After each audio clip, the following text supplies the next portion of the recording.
Yo, what is going on, everyone? My name is Nick, or the Notorious Fantasy, and in today's video, we're going to be going over 4 running backs that I can't stop drafting in 2023 fantasy football. But before we could do a nice deep dive, Michael Phelps style, into these 4 running backs, I would like to ask that if you guys are new to the channel and you do end up enjoying today's video, you please make sure to hit that subscribe button down below. And while you're down there, whether you are new to the channel or not, please make sure that you do leave a like on today's video. It would help me out a ton. If you want to follow me on Twitter, please do so at NotoriousFantasy. So without further ado, let's get into 4 running backs that I can't stop drafting in 2023 fantasy football. We begin with the boy, 9-inch Nicholas Chubb, running back of the Cleveland Browns, current underdog ADP running back 4 at pick 13. I think as we get deeper and deeper into August and into early September, when a lot of you guys are doing your fantasy football drafts, Nick Chubb will be a unanimous first round fantasy football draft pick, a top 12 pick. Last year was the RB 5.5 PPR and the running back 6 in half PPR points per game, playing in 17 games on the season. He had 302 carries, 17.8 per game, number 3 at running back, 1,525 rushing yards, 89.7 per game, number 3, 37 targets, 2.2 per game, number 31, 27 receptions, 1.6 per game, number 33, 239 receiving yards, 14.1 per game, number 24, and 13 total touchdowns, number 3 at running back. So obviously, Nick Chubb is a bruiser. He is a punisher. He runs motherfuckers over when he gets the carries. But his biggest downside, his whole NFL career,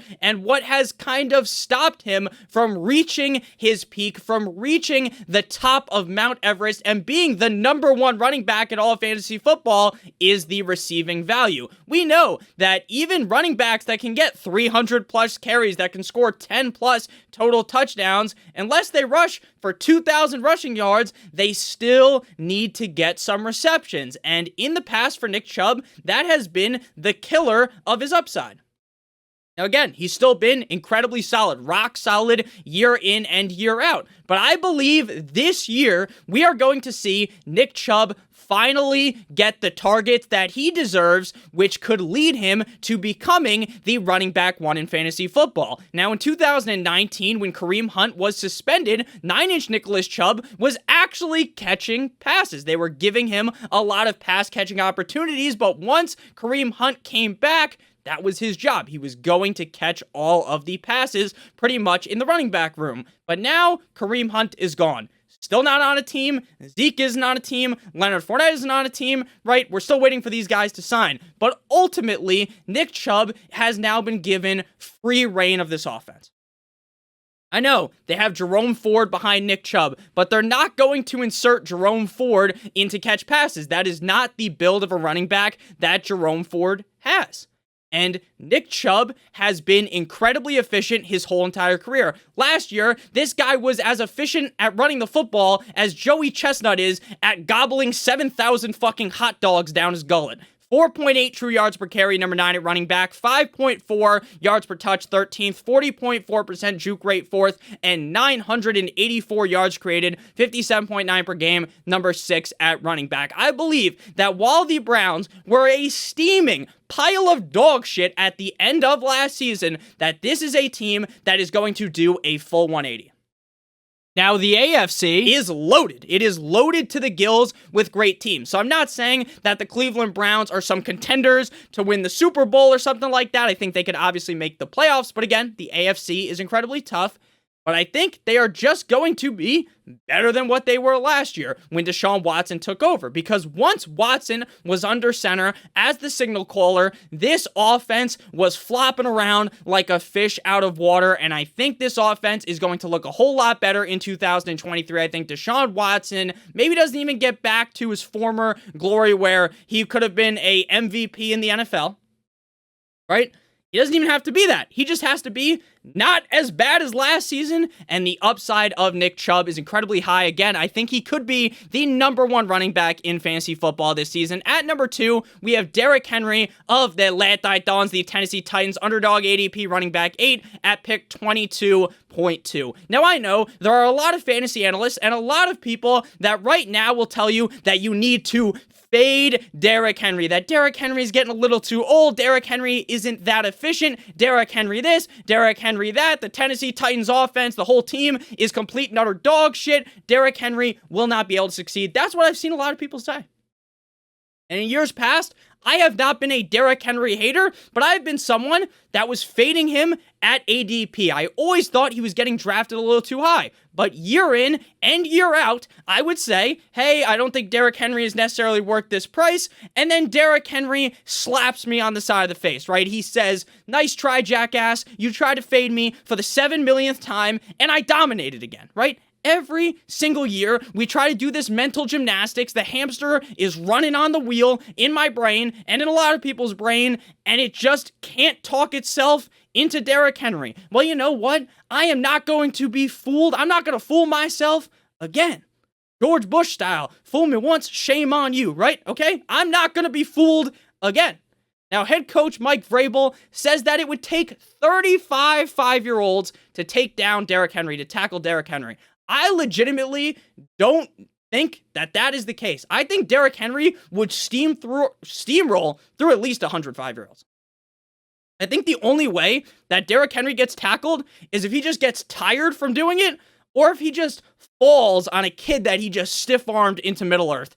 So Derrick Henry was the running back 4.5 PPR last year and the running back 3 in half PPR points per game. And finally, Derrick Henry was catching passes. Now, Derrick Henry isn't the next Alvin Kamara. He's not Christian McCaffrey. He's not Austin Eckler. He's not going to get that many targets, but he saw 41 targets, 33 receptions, and 398 receiving yards. He was top 10 in receiving yards. Sure, he was only 26th in targets and 25th in receptions, but when you get the most carries, 21.8 carries per game, 349 carries first, when you get the second most rushing yards, almost 100 rushing yards per game.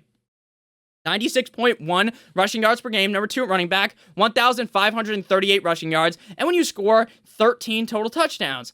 Now, I get why some people were nervous about Derrick Henry early on in the process, right? Because this Tennessee Titans roster, outside of Derrick Henry, prior to DeAndre Hopkins showing up, was really bad. There was reason to believe that the defense was just going to load the box. Derrick Henry would be running into a wall of people, and he just would not be able to be successful. But now with DeAndre Hopkins there, I understand Ryan Tannehill isn't the sexiest quarterback to have on earth, but this is an offense that's going to be able to move the ball, and Derrick Henry is the focal point of this offense. And I think with Derrick Henry and DeAndre Hopkins on the exact same fucking team, the defense is going to be shitting themselves trying to figure out who they need to stop. You just simply can't load the box when you have this beast of a man, this top 5 potential wide receiver in the NFL. If you're ranking skill, DeAndre Hopkins might be a top 5 most skilled wide receiver in the NFL. So you're not going to be able to load the box a ton on Derrick Henry. And I get, sure, his yards per carry number has decreased every single year basically since 2020. It was 5.4, then 4.3 in 2021, then 4.4 in 2022. And I know people say, Nick, he's 29 years old. He's washed. Well, 29 years old is not the 29 years old that you think it is. Derrick Henry is going to see so much volume that even if his yards per carry number is like 4.3 or 4.4, he's still going to feast. He was 3rd in yards created, 5th in evaded tackles, and again, 36th in true yards per carry, but it doesn't matter when you're going to get 300 plus carries. Again, I think this Tennessee Titans team as a whole is underrated. I don't expect them to win their division, but I think Derrick Henry is being slept upon right now. He's a guy that I would be ecstatic to select in the second round of my fantasy football drafts. Moving now to the number 3 running back that I can't stop drafting. And this one might be a little shocking to some people. Some people might be very worried about this guy. And that is Javonte Williams, running back of the Denver Broncos. Underdog ADP, running back 27 at pick 83.6. Now, early on in the offseason, the worry for Javonte Williams was that this bastard might get thrown on the pup and he might be 6, 7, 8 games until you could really start him, right? Until you felt truly confident that Javonte Williams wouldn't be a big fat bust in your lineup. Now, that doesn't end up happening. He doesn't get put on the PUP, and now Williams has not been limited in any fashion. Not limited in the slightest in training camp. And there are signs pointing towards Javonte Williams being good to go and active in week 1. Now, this is something I have talked about in the past. I think some teams do this. Like with Breece Hall, I think they're going to use the just the tip technique which is ease him in. Go in there a little bit early on. So maybe the first couple of weeks of Javonte, things are slow, right? You might not want to instantly week 1 fire Javonte Williams into your lineup, but you don't have to do that based upon where he's going. Breece Hall, you might feel a little bit more obligated to say, throw him in your lineup week 1, even if you aren't fully confident in his health and in the situation. Maybe they ease him in, but you drafted him and say, the 3rd round, you feel like, damn it, I can't have my 3rd rounder play. I got to throw him in. I draft him in the 3rd round. I got to play him, right? Whereas Javonte Williams, you're drafting him much later. There is a much easier pill to swallow when you draft Javonte Williams. Because again, I preach this a ton in my videos. I might sound like a broken record if you've watched a bunch of my videos before. But I really do believe early on, you want to be throwing the metaphorical Trojan onto your team, right? You want the Durex wrapped around your squad. You don't want to be going for these insane, risky players early on. You don't want to be chasing injuries because guess what? In fantasy football, the injuries chase you down like DK Metcalf chased down that Cardinals player after he picked off Russell Wilson, right? The injuries are going to get you onto the ground and hit you with the fucking people's elbow, right? They're going to be hitting you with all types of punches, right? So try early on to juke out the injuries, right? Don't just jump onto the injury-ridden player. Now, I'm still fine drafting Breece Hall, but it's much easier to swallow that pill, like I'm saying, when the guy doesn't go super early. When Javonte Williams, we know how good he can be. And with where he's going, I feel a lot more confident in taking the risk. So again, it might take a couple of weeks for Javonte Williams to truly be good to go. Even if he's active week 1, you might want to just leave him on the bench. Now, if we get to late August, early September, and everything's pointing towards, you know what, Javonte is ready to be fired up. This Broncos team is firing him up. Sean Payton's confident in him, and that'll be great. But right now, I think it may still take a couple of weeks before you're confident to play him. But that's fine, again, because where you are drafting him. Now, this Denver Broncos team last year was terrible. Bottom of the barrel dog shit. It was so bad. Nathaniel Hackett was terrible. Nathaniel Hackett is an idiot. He had no idea what he was doing. But now they have Sean Payton. And Sean Payton might be able to take this steaming pile of dog shit and turn it into this pretty little thing that ends up being a solid NFL team. Now, Javonte Williams' stats last year, they weren't amazing. Running back 84.5 PPR, 42 in points per game. He was 69th in carries. Very nice, I like, but he only played in 4 games, right? 204 rushing yards, 71st. 22 targets, 57th. 16 receptions, 56th. 76 receiving yards, 71st. 0 total touchdowns. He only played in 4 games, so he doesn't even qualify for any of the interesting efficiency stats I like to throw at you guys.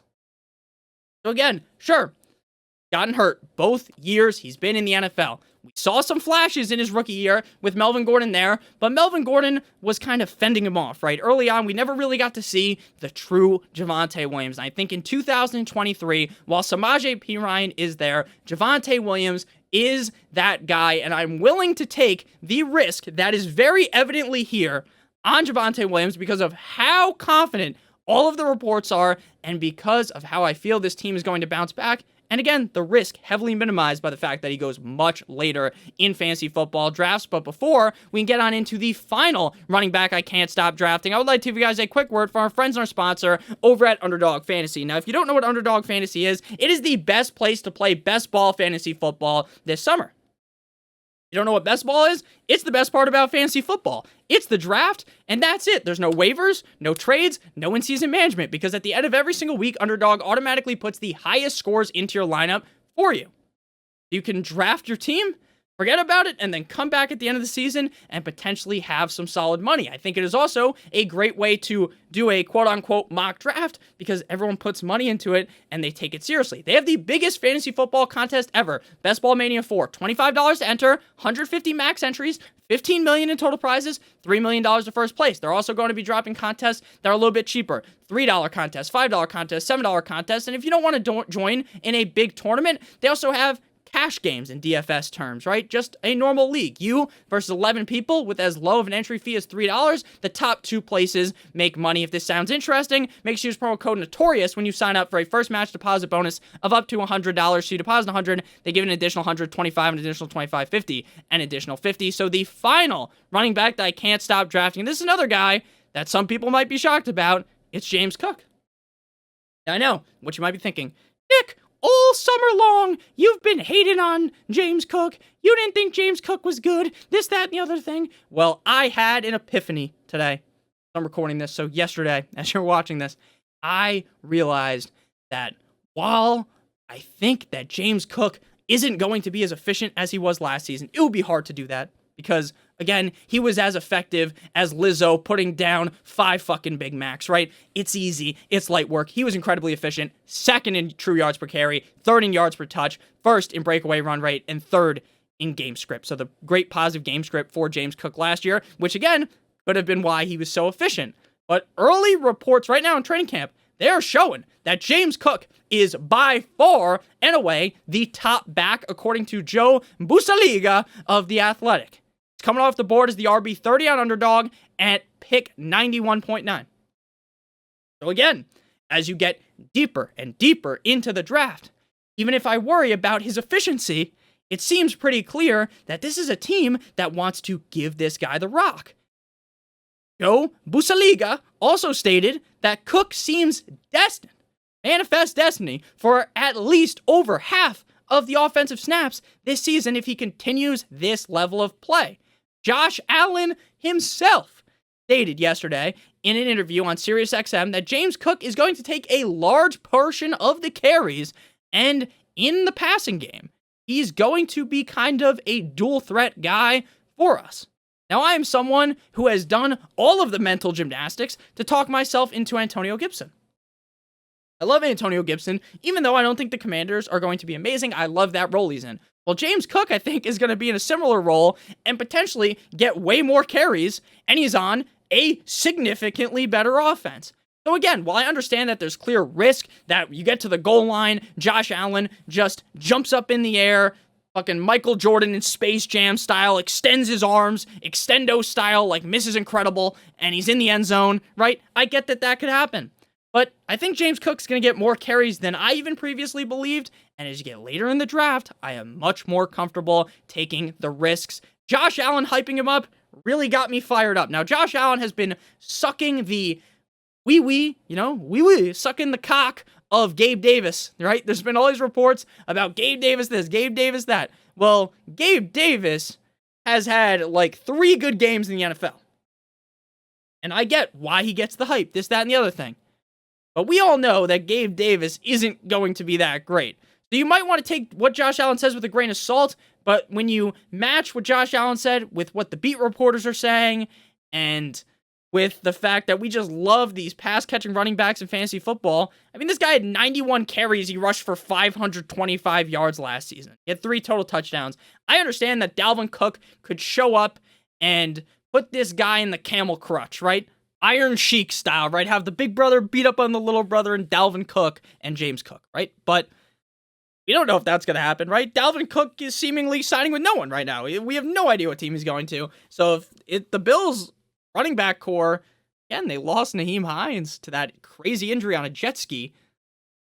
They just have, it's James Cook, Damian Harris, and Latavius Murray. I mean, again, I like Damian Harris a decent amount, but I'm starting to really fall in love with James Cook in fantasy football this season. So thank you guys all so much for watching. If you did end up enjoying today's video, make sure you hit that subscribe button down below as well as hit that like button. My hair has been protruding through this hat all season because I'm a sweaty Italian who moves his hands too much when he's talking about fantasy football. So I love you guys all so much. Hit that like button down below if you enjoyed. Smash that subscribe button like it owes you some money. And I love you guys all so much. Make sure you guys check out Underdog Fantasy again. I am back from vacation. I know I don't look like Casper the fucking ghost anymore. So we are going to be going to most days 2 videos a day. You're going to get this video and then a mock draft later, or this is the later video and you already got the mock draft. So one or the other. I love you guys all so much though, genuinely. I hope you guys all have a great one. And as always, good boy.